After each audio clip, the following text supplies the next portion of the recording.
नेपाल के अंदर दुर्घटनाएं कम होने का नाम नहीं ले रही है। पिछले कुछ दिनों के अंदर या फिर कहें कि एक साल के अंदर अंदर 3 से 4 बार प्लेन क्रैश देखा गया और अब यहाँ पे हेलीकॉप्टर क्रैश देखा गया है। नमस्कार, मैं पीएम डीएनए सिंह और आप देख रहे हैं कमाल यार। काफी ज्यादा दुख की खबर इसे कह सकते हैं।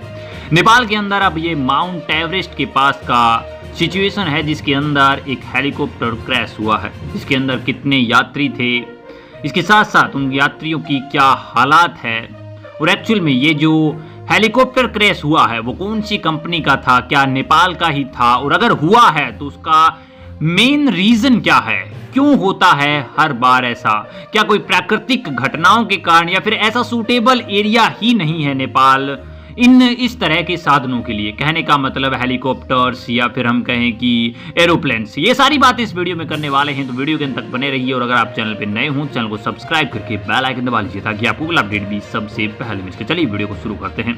दोस्तों, अगर बात करें हेलीकॉप्टर की तो वो था मनांग एयर 1997 में स्थापित हुई एक काठमांडू की हेलीकॉप्टर कंपनी जिसे हेलीकॉप्टर एयरलाइंस के द्वारा चलाया जाता है। वह नेपाल के नागरिक उड़ान प्राधिकरण विनिमय के तहत नेपाली क्षेत्र के भीतर जो वाणिज्य होता है, जो व्यापार होता है, उसके लिए हवाई सेवाएं प्रदान करती है और इसी कंपनी का ये हेलीकॉप्टर था जो कि क्रैश हुआ है। कंपनी चार्टर्ड सेवाएं उपलब्ध भी करवाती हैं, ये भी लिखा हुआ है। अब चलिए गौर कर लेते हैं कि क्या घटनाएं घटी। मैं आपको बता दूं कि हेलीकॉप्टर जो कि नेपाल के अंदर हादसा हुआ है, अब तक उसके अंदर 500 बरामद करे जा चुके हैं। हेलीकॉप्टर में कुल लोगों की संख्या की अगर बात करें तो 6 यात्री थे और अभी तक अंदाजा यही है कि 6 जो लोग थे 6 के 6 मारे गए हैं। सूचना इस विशेष की अधिकारी यहाँ पे ज्ञानेंद्र भुल ने बताया कि सेलुकुंभ से काठमांडू की ओर यह हेलीकॉप्टर जा रहा था और सुबह 10 बजे कंट्रोल टावर से संपर्क इसका छूट गया था। बाद में वह यहाँ पे जीरो और फ्लू के बीच दुर्घटनाग्रस्त हो गया और नेपाल में माउंट एवरेस्ट के पास ये दुर्घटना हुए। हेलीकॉप्टर में सवार सभी 5 लोग मारे गए और मंगलवार को सरकारी अधिकारी ने इस बात की पुष्टि की कि यहाँ पे जो घटनाएं हुई हैं वो वास्तव में अप्राकृतिक हैं। जान गंवाने वाले 5 नागरिक मैक्सिको के बताए जा रहे हैं। खबर है कि खोज अभियान में अब तक 500 बरामद किए गए हैं और 6वें की तलाश भी है।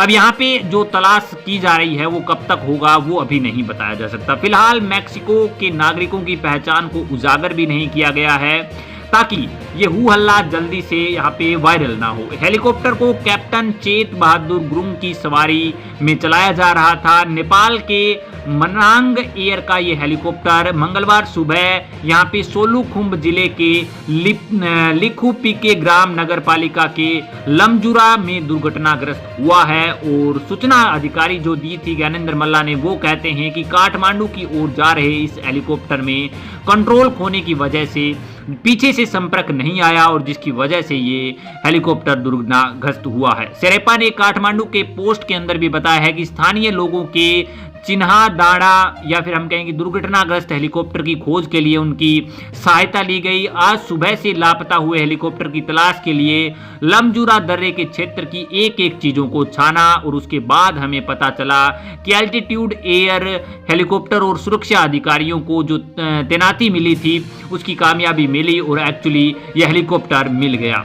मनांग एयर के संचालन एवं सुरक्षा प्रबंधन राजू न्यूपाने ने यहाँ पे कहा है कि हेलीकॉप्टर 9NAMV के साथ सुबह 10 बजे से लेकर 12 मिनट तक यहाँ पे असंपर्क न साधने के कारण ये दुर्घटना हो गई और इस दुर्घटना का जिम्मेदार हम किसी को ठहरा सकते हैं। इससे पहले इस पर जांच होनी चाहिए क्योंकि जो संपर्क टूटा है उसके कई रीजन हो सकते हैं। हो सकता है ऐसा वातावरण बन गया हो, बरसात का ज़्यादा मौसम हो गया हो ये भी सकता है कि टेक्निकल एरर आ गया हो, लेकिन जो भी हो जिसके भी कारण यहाँ पे इस हेलीकॉप्टर के कारण ये दुर्घटना हुई है उसका नतीजा बहुत बड़ा झेलना पड़ा है। जितने भी यात्री थे वो सारे के सारे चले गए, उनके परिवारों के साथ क्या बीत रही होगी। मैक्सिको के ये यात्री हैं, यहाँ क्या करने आए थे, हो सकता है ये टूरिज्म के लिए आए हों, हो सकता है ये नेपाल की उस ब्यूटी को देखने के लिए माउंट एवरेस्ट की तरफ जा रहे हों।